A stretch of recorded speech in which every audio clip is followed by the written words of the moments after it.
एक दिन एक शिकारी ने अपनी बंदूक की नली के सामने 2 नन्हे बाघों को बचा लिया। उनकी मासूम डर भरी आंखों में उसने इतनी मासूमियत देखी कि गोली चलाने की हिम्मत न जुटा सका।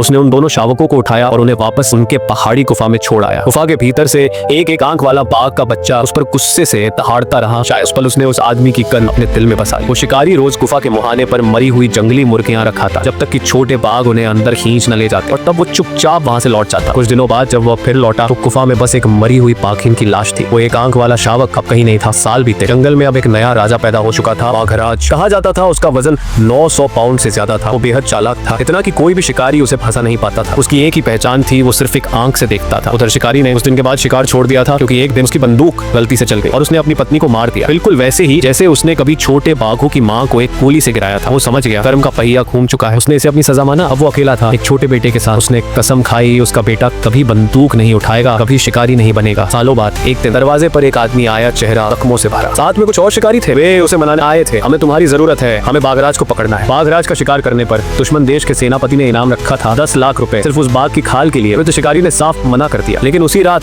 उसका बेटा गायब हो गया। वो चुपके से पिता की बंदूक लेकर शिकारियों के साथ निकल पड़ा था, सोचते हुए कि अगर वो बाघराज को मार देगा तो करीबी से छुटकारा मिल जाएगा। उसे क्या पता था वो जा रहा है मौत की घाटी में। शिकारियों ने 2 दल बनाए। एक समूह ने पहाड़ की घाटी में जाल बिछाया, दूसरा समूह ढोल नगाड़े बजाते हुए बाघ को उस दिशा में भगाने लगा। अचानक कुत्ते रुक गए, उनके रोंगटे खड़े हो गए। पूरा जंगल डर से जम गया। फिर एक विशालकाय बाघ चट्टानों के पीछे से निकल आया। उसने चारों ओर देखा, फिर एक दहाड़ गूंजी और बंदूकें चल उठी। लोग तितर बितर हो गए। बाघराज बिजली की तरह छलांग लगाता, हर बार किसी न किसी शिकारी को निगल जाता। कुछ ही पलों में पूरा जंगल ऊन से लाल हो उठा। उसी अफरा तफरी में वृद्ध शिकारी का बेटा एक पेड़ के पीछे कांपता खड़ा था। बाघराज उसके पास से गुजरा, बस से एक नजर डाली और आगे बढ़ गया। उसकी नजर में पहचान थी, वो उस आदमी का बेटा था जिसने उसे बचाया था। लेकिन तभी एक सैनिक ने बच्चे की दिशा में बंदूक तानी। बाघ ने सिर मोड़ा, डर के मारे लड़के ने भी ट्रिगर दबा दिया। रात गहरी थी। कुछ घंटे बाद भेड़ियों का झुंड आया। उन्होंने घायल लड़के के शरीर को घसीटना शुरू किया। लड़का आधी सांसों में अपने पिता के साथ बिताए लम्हों को याद करने लगा। अब वो इस दुनिया से अलविदा कहने वाला था। उसी पल एक गर्जना ने अंधेरी रात को चीर दिया। बाघराज लौट आया। उसने झपट कर मुख्य भेड़िए को मार डाला और फिर धीरे से लड़के के शरीर को अपने दांतों में दबाकर अंधेरे जंगल में गुम हो गया। सुबह शिकारी लौटे, उन्हें बस एक पुरानी बंदूक मिली। लड़का गायब था। वृद्ध पिता बर्फ में गिर पड़ा, आंखों में आंसू, दिल में टूटा सन्नाटा। वो ठंड से खुद को सुन्न करना चाहता था, लेकिन दर्द उससे भी ज्यादा ठंडा था। तभी जंगल से एक थका हारा बाघ बाहर निकला। उसके पैरों के नीचे उसके बेटे का निर्जीव शरीर था। बाघ रुका, एक पल को उस आदमी को देखा, फिर मुड़कर चला गया। शायद उस पल उसे अपने बचपन की वो गुफा याद आ गई, जहाँ किसी इंसान ने उसे कभी मौत से बचाया था।